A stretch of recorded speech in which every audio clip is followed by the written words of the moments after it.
इसी को लेकर के इस बार सत्ता भी बदल चुकी है, सत्ता बदली है तो सूरत भी बदलनी चाहिए। इसी को लेकर के समाचार प्लस की टीम है वो गुड़ा मलानी पहुँची है और गुड़ा मलानी के अंदर लोगों से जानने की कोशिश भी करेगी कि किस प्रकार से गुड़ा मलानी की सूरत है वो बदलनी चाहिए। तो ऐसे हमारे साथ में यहाँ बुद्धिजीवी लोग हैं, उनसे जानने की कोशिश करेंगे। सबसे पहले तो हमारे साथ शिक्षाविद डॉक्टर असलाराम जी चौधरी है, तो उनसे जानने की कोशिश करेंगे कि सर इस बार सत्ता बदली है तो सूरत की बदलनी चाहिए, तो किस प्रकार से गुड़ा मलानी की सूरत है वो बदलनी चाहिए। धन्यवाद। राम राम। सत्ता बदलती रहती है, पुराने लोग जाते हैं, नए लोग आते हैं। मैं गुड़ा का स्थायी निवासी यहाँ का रहने वाला हूँ और पहले तो जो विजयी हुए हैं DK साहब उनको धन्यवाद देता हूँ कि वो गुड़ा के लिए 5 साल बढ़िया मेहनत करें और जो काम अधूरे पड़े उनको पूरा करें। तो पहली बात ये है कि मैं शिक्षा से जुड़ा हुआ आदमी हूँ। पहली बात शिक्षा की करूँ क्योंकि गुड़ा मलानी में एक PG महाविद्यालय है, तो बोलने के बाद भी एक ही स्टाफ उसमें कार्यरत है। आज तक न तो कोई स्थायी प्रिंसिपल आया है, न कोई स्टाफ की व्यवस्था हुई है। एक व्यक्ति के भरोसे PG महाविद्यालय चल रहे हैं जहां 500 के आसपास स्ट्रेंथ है, लेकिन उनको बच्चों को पढ़ने वाला कोई नहीं। दूसरा, यहाँ कृषि महाविद्यालय खुला है, लेकिन वो खुला है कागजों में, न तो उनका कोई भवन बना है, न कोई स्टाफ की व्यवस्था हुई है। बच्चों को शिक्षा के नाम की कोई चीज़ नहीं मिल रही। तीसरी, पिछली बार सरकार ने बहुत सारे स्कूल खोल दिए और उसको 12वीं तक कर्मोन्नत कर दिया, लेकिन कर्मोन्नत करने के बाद उसमें कोई स्टाफ न तो पद सृजित किए गए, न कोई स्टाफ की व्यवस्था है। मैं चाहता हूं कि जो स्कूल है, कृषि महाविद्यालय यहाँ बादल अनुसंधान केंद्र खुला है, उसी में वही व्यक्ति पढ़ेंगे जिसने कृषि विषय को पढ़ा। आसपास के अंदर मैं देखता हूँ 1-2 स्कूलों को छोड़ दीजिए, बाकी किसी भी स्कूल में कृषि संकाय नहीं है। जब तक कृषि संकाय 11वीं-12वीं बच्चे नहीं पढ़ेंगे तो वो कृषि महाविद्यालय में भी नहीं आएंगे, और कृषि महाविद्यालय में वो BSc और MSc नहीं करेंगे तो वो कृषि अनुसंधान केंद्र में भी वैज्ञानिक के रूप में कार्य नहीं करेंगे। मूल हमारा 11वीं-12वीं और प्राइमरी और सेकेंडरी एजुकेशन है, उस पर बल दिया जाए। इंग्लिश मीडियम स्कूलें खोल दी, लेकिन उसमें स्टाफ इंग्लिश मीडियम का है नहीं, कोई अपने सपोर्ट से यहाँ प्रतिनियुक्ति पे आ गया। मैं चाहता हूँ नई सरकार से कि वो शिक्षा पे ध्यान दें, क्योंकि कपड़ा, मकान और इस हमारी मूलभूत आवश्यकता है, उसमें एक आवश्यकता शिक्षा भी है। जब आदमी को शिक्षा से जोड़ दिया जाए तो बाकी काम ऑटोमेटिक हो जाएगा। तो मैं चाहता हूं कि ये महाविद्यालय के अंदर खाली पड़े पद है, शिक्षकों को उनको भरा जाए। कृषि महाविद्यालय के खाली पड़े पदों को भरा जाए। स्कूलों के अंदर जहाँ संकाय कृषि महाविद्यालय नहीं है या विज्ञान संकाय नहीं है, एक ही संकाय चल रहे हैं, वहाँ दूसरे संकायों की व्यवस्था हो और वहाँ पदों को भरा जाए। और तीसरी चीज़, विज्ञान संकाय के लिए जो प्रयोगशाला होनी चाहिए वो व्यवस्था नहीं है, तो वहाँ प्रयोगशाला भी स्थापित की जाए। ऐसी शिक्षा की व्यवस्था स्थापित करें ताकि हमारे गुड़ा मलानी की दिशा और दशा बदले। शिक्षा ही आदमी को सुधार सकती है, परिवार को सुधार सकती है, वो आदमी को योग्य बना सकती है। इसलिए शिक्षा पे मैं ज़्यादा जोर देता हूँ। इसके अलावा हमारे गुड़ा मलानी के अंदर 70 साल के अंदर आज भी कोई MLA कार्यालय यहाँ नहीं है। लोगों को उस कार्यालय के लिए भटकना पड़ता है। तो मैं चाहता हूँ नए व्यक्ति चुने, उनके चाहता हूँ कि यहाँ कोई कार्यालय स्थापित हो जो मुख्यालय पर हो, वहाँ कोई व्यक्ति फरियाद लेकर आए और उनका समय पर यह समाधान हो। ऐसी बात। तीसरी बात, नर्मदा नहर परियोजना और लाइट की समस्या, ये बहुत बड़ी किसानों की समस्या है। नर्मदा का पानी, नर्मदा जहाँ नहर बन गई वहाँ पानी नहीं आ रहा है और किसानों को लाइट समय पर नहीं मिल रही। कभी 3 घंटे, कभी 2 घंटे कटौती हो जाती है, कभी रात को मिलती है। अभी सरकार ने एक नियम निकाला कि किसानों को दिन में लाइट दी जाएगी। मैं धन्यवाद देता हूँ सरकार को कि ऐसा निर्णय आपने लिया।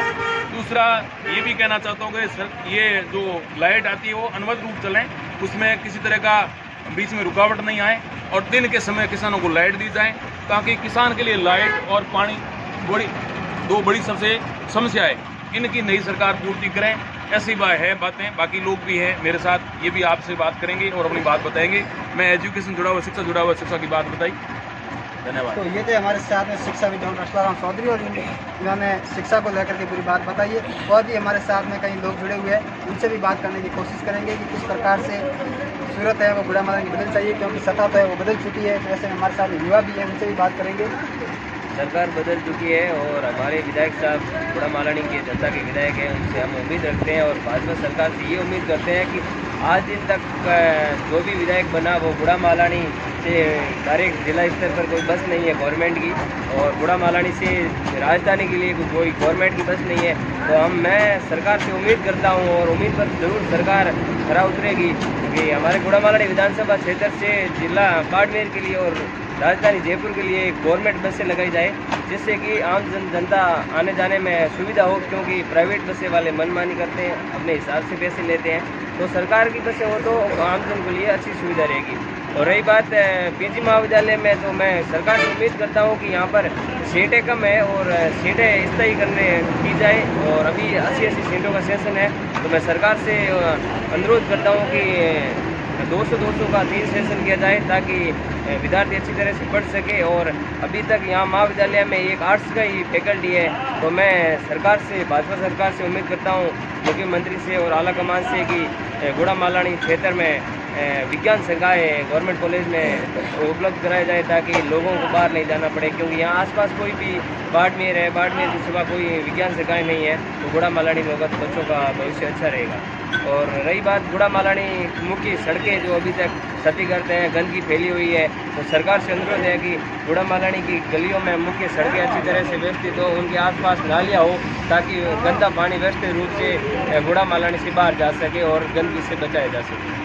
तो ये थे हमारे साथ में युवा, उन्होंने बताया शिक्षा को लग रही कॉलेज के अंदर सीटें हैं वो कम है, तो इसकी भी भरपाई की जाए। और बाकी सड़क है या अन्य इस मुद्दों को लेकर बात की, और भी हमारे साथ में है, उनसे बात करेंगे। सताबंदी है तो सूरत की बदलनी चाहिए, इसी को लेकर के किस प्रकार से गुड़ा मालानी की सूरत को बदलनी चाहिए, क्या माने आप? धन्यवाद वर्तमान सरकार को और मेरे साहब को। हमारा तो लोक साहब ने बता दी शिक्षा के बारे में और पानी के बारे में। तो घर घर पानी पीने की भी समस्या है, तो इसकी समस्या हल करें। और गौ माता के लिए कुछ समस्या है, और समाधान होना चाहिए। गौ माता को जो रोड पे घूम रही है, रोज एक्सीडेंट हो रही है, यहाँ हॉस्पिटल में ये नज़दीक में सासोर जाना पड़ता है। इसीलिए गौ माता के लिए कुछ सुविधा की जाए, सरकार से भी उम्मीद करते हैं। ये बासीराम जी कुमार थे, इन्होंने बताया कि यहाँ गौ माता के लिए कुछ सुविधा होनी चाहिए, क्योंकि गायों के लिए एक्सीडेंट हो जाता है तो उनको पथमेड़ल पहुँचा जाना पड़ता है, इसी वजह से इलाज के दौरान दम भी तोड़ दिया जाता है। तो और भी हमारे साथ में लोग हैं, उनसे भी बात करेंगे। सूरत बदली है तो विकास बदला है, तो सूरत भी बदलनी चाहिए, किस प्रकार से सूरत है वो बदलनी चाहिए, क्योंकि सत्ता तो बदल चुकी है और विवाद जो हर बार कायम रहता है। तो क्या सबसे पहले तो मैं एक साहब को बहुत बहुत धन्यवाद देता हूँ, और हमें पूरा भरोसा भी है कि यहाँ अच्छा काम करवाएंगे के साथ। और काम के मामले में सबसे पहले तो शिक्षा की मतलब यहाँ कमी है। शिक्षा में प्राइमरी से लेकर सेकेंड सीनियर तक जो स्कूल है 12वीं तक, उसमें टीचरों की कमी है सबसे पहले। अगर स्कूलें ज़्यादा है, टीचर कम है, इसलिए बच्चों का भविष्य बहुत खराब हो रहा है। और किसानों संबंधी नहर है, नहर का विस्तार होना जरूरी है। किसानों का नहर का विस्तार होता है तो भी किसानों को क्या सिंचाई के लिए गर्म पानी मिल जाए। और लाइट की समस्या थी पिछले साल, बहुत भयंकर थी, इस साल बिल्कुल कम है या सुधार हुआ है। और आगे भी हम आशा करते हैं, उम्मीद भी करते हैं कि ये जो लाइट की समस्या है, बार बार फेल की है, वोल्टेज कम आना, ये सभी समस्या ख़त्म होगी और ये इस पर कार्रवाई करेंगे। और इसके साथ में अपने जो नदी है भाई, जो लोनी नदी, इसके अंदर जो रेगुलर पानी आता है, अब ये अंडरग्राउंड कुंडी ज़्यादा होगी पानी नया नया, इसलिए हर 5 किलोमीटर पे थोड़े कट, मतलब थोड़े 2-2 फुट के अपने डोगरे बनी हुई होते हैं। तो इससे क्या है, पानी का भराव होता है। पीछे पानी का भराव होने से किसानों को टू रिसर्च हो जाएगी, टू रिसर्च होंगे तब किसानों को खेती में 4-5 साल आराम से करेंगे। और नहर का जो फालतू का पानी जो अपने वेस्टेज छोड़ रहे हैं अपने नदी के अंदर, ऋण खारी ऋण के अंदर, कस की ऋण में, वो पानी ऊपर के घुमाकर, जैसे छोटी नदियाँ हैं सुनबी, उसमें डाल दें, और नूनी नदी है उसमें डालना चाहिए। उससे क्या है कि किसानों के लिए पानी की समस्या काफ़ी हद तक ख़त्म हो जाएगी और किसान आराम से आने वाले कई सालों तक खेती करते रहेंगे। तो ये थे हमारे साथ में किसान संघ के खेताराम जी, उन्होंने बताया कि किसानों की काफ़ी समस्या है, उनमें सुधार होना चाहिए। वैसे हमारे साथ में और भी मौजूद है, उनसे बात करेंगे। सत्ता बदली है तो सूरत भी बदलनी चाहिए, प्रकार से गुड़ा मालानी किस प्रकार का विकास है देखना चाहते हैं? पूरा बोला नहीं, हम सत्ता परिवर्तन से ये कुछ चाहते हैं, नहर है ये आगे बढ़नी चाहिए और यहाँ नीम पानी आना चाहिए।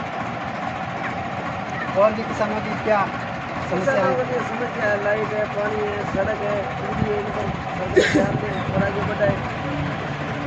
तो ये थे हमारे साथ में लोगों ने बताया गुड़ा मालानी के विकास को लेकर के कई मुद्दे हैं, कई समस्या है, उनको लेकर के बात रखी। अब यहाँ पर रुकेंगे हम छोटे से ब्रेक के लिए, जल्द होते हैं हाजिर।